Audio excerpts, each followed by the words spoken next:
On this episode of Lapeef, Let's Talk. I'm just saying the largest determining factor whether or not a black woman's going to listen to you is whether or not she's attracted to you. If she wouldn't screw you, she wouldn't have sex with you, she ain't going to really value much what you got to say. It's very primitive. So, and that extrapolates all the way out through things. My show has proven that, if nothing else, that the men that the women want, they'll be more apt to listen to them. All right, you guys, I'm gonna bring Kevin Samuels to the show. What's going on, man? What's going on? How you doing, Kevin? Welcome to the show. I'm well. What's up, Hump? How's everybody doing tonight? Oh my Great. God. Hi. Instagram, what a night. I'm gonna have to catch the replay. You know how that goes. Oh yeah, about your own world star. We're talking about submission, and I'm always fascinated that the most Christian people seem to have such a problem with the term submission, and I define it as very simply this: respectful cooperation. And but oftentimes I hear this in our community that I'll submit to a man who is A, B, or C. I'll submit to a man who's my man. I'll submit to this. But here's the issue with that. The only group of women who have conditional submission, but you want holistic protection.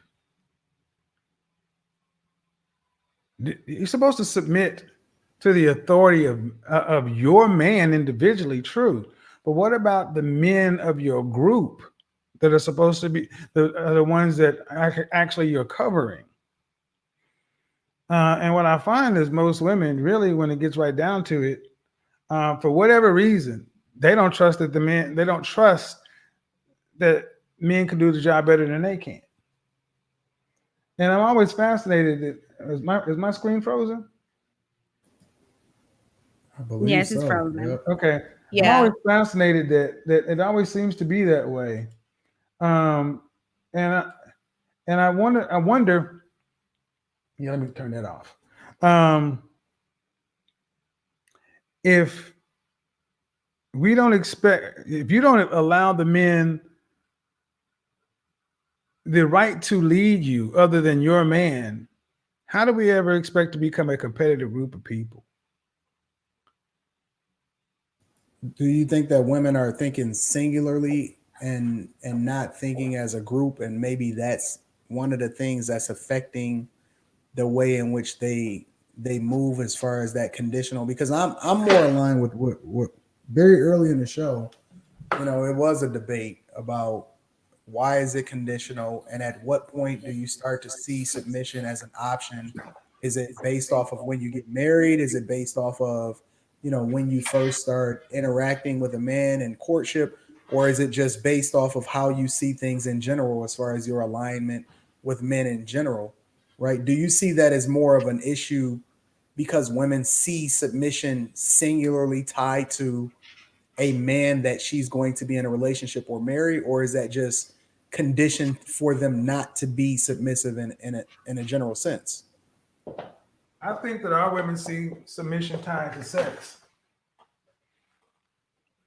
They see submission tied earlier, to sex. They see our submission tied to sex. They don't see submission tied to the overall image of the men. I mean, so if I'm, in our community, the overall, I'll just say the largest determining factor whether or not a black woman's going to listen to you is whether or not she's attracted to you. If she wouldn't screw you, she wouldn't have sex with you, she ain't going to really value much what you got to say. It's very primitive. So, and that extrapolates all the way out through things. My show has proven that, if nothing else, that the men that the women want, they'll be more apt to listen to them. But here's the problem. You can be married to your man, and he can be alpha as fuck. He can be alpha, but he is still one man. He is not the police force, the fire department. He's not the surgeon. He's not the dentist. He's not the pastor. He's not the plumber. He's not the electrician. See, So when people submit conditionally, singularly, that's not a community. And what benefit and what incentive does it give the other 9 men if only one's going to get respect and submission, supposedly, and the rest are just going to get mild disdain or conditional? Because here's the thing: we're expected to be. Let's be honest. We're expected to be have a certain level of manhood for women across the board. If something happens and we're on a boat, women and children first, right?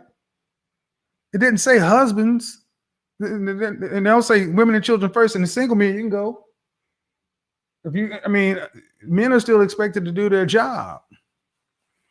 And we have removed what women are expected to do for their community. What do black women owe the black community?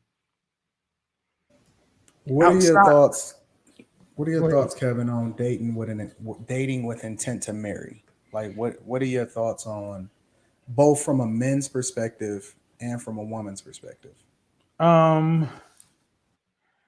Okay, well, the provision, I'll say from a woman's perspective, from the provision that she's already a wife, that's the purpose. I had this conversation earlier that dating for women and men are two different outcomes. Women have a much shorter clock to get the major pieces of their life together. And because of how the world is, women are not afforded the same amount of opportunities like men. You got to pick sooner. So dating with intent to marry is far more important for women because they pay a higher price, in the sense of, once a woman has children and things like that, it can substantially impact her overall sexual marketplace value. With men, it's different because I firmly believe in today,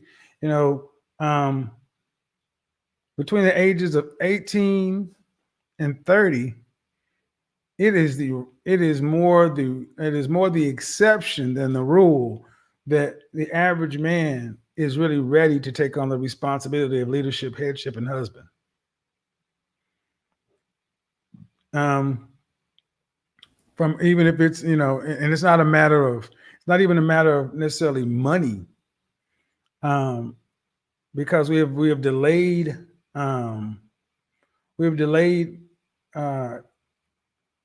adulthood maturation so much that, I feel bad when I see a lot of young men trying to marry young women, because I'm like, unless I talk to the young guy, I'm like, and understand where his head is at, how's this thing supposed to work?